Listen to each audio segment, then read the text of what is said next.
Okay, so I'm going to show you how to make these loomed flowers real quick. They're really simple.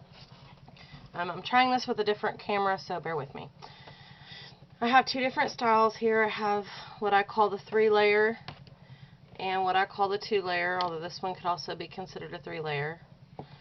And they're made with two separate looms. There's this one here. As you can see, it has the 3 different sizes. That would be my 3-layer loom. And then this one here has 2, but it also has a reverse side, which is how I made this here. Okay, so I'm going to start off real simple, and I'm just going to use the smaller one real quick and show you the basics of it real quick. Get this unthreaded here. Okay, so you take your yarn. You're going to need your yarn, pair of scissors, and the cool little tapestry needle or whatever they call them. And these have notches in them. You're going to secure your yarn in one of those notches there. And you're going to come up and around and back down and around and back up. And you're just going to go back and forth like this. And this is the basic technique. You can do as many rounds of this as you want, and you can do as many layers as you want. By rounds, I mean this would, right here, would be a completed round. So you could do one of those like this one is here, or you could do up to 5. It depends on your loom, how long your pegs are. You could also make these probably with some brad nails and a piece of wood, but I bought this one for like 10 cents at a garage sale. So basically that would be your first round of that outer layer, and I'm going to go ahead and do the inner layer too, so you can see that you just do the same thing around the inner layer like this. Now there's 2 ways to finish these off.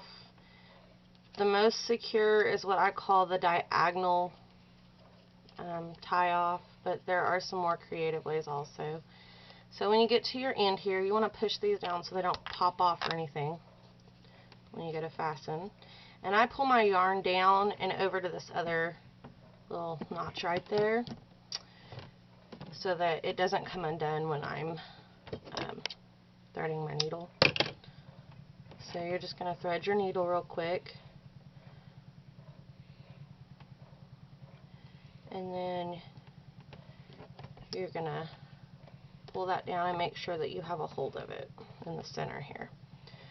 And you're just going to take your needle and put it down the center, or down that notch that would have been the one you come up on. And then you're going to come up across from that.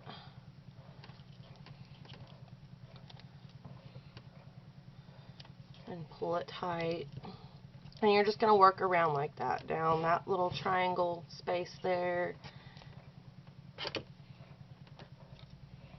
And up the one across from it, which would be this one right here. Now this method secures it the best and keeps your petals from coming undone. I'll post some other ways that you can use these looms for ribbon and whatnot. This is just yarn right now. If you keep getting it caught like I do, you can flip it over like this to pull it up so it doesn't get caught. It works a lot easier. And if you have a double-sided loom like this one, be careful not to get them caught on the back pegs as well. So once you're done with that, and you've gone all around the petals there, which I have a couple more to do real quick. Dooby-doo.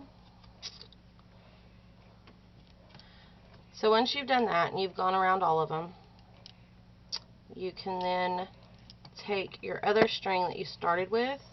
You want to start on the finish on the bottom, rather.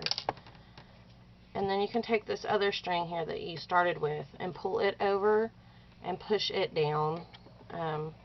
You can use your needle if you need to, or a crochet hook, or a pair of scissors, whatever that you can get a grasp on that. And then you're just going to flip it over and you're going to tie that off.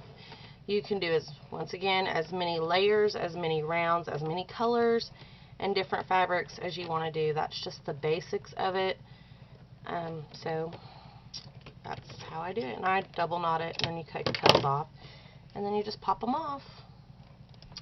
Really simple, maybe, if it wants to pop off for me. I'll show you the finished flower here.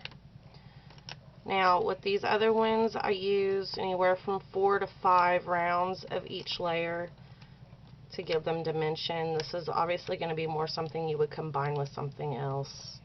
This one here, another bow or ribbon. But these here, they've got 5 layers there, 4 layers there, 3 layers there. This one's 4 of each. If you can look on this one, you can see how I went around the petals. That is your other finishing technique. Especially if you're going to leave it raw, I would do this technique because it kind of helps the petals puff up. If not, you can skip it and just put your stone or what have you in the middle. So I hope that was simple and easy enough for everyone, and happy crafting!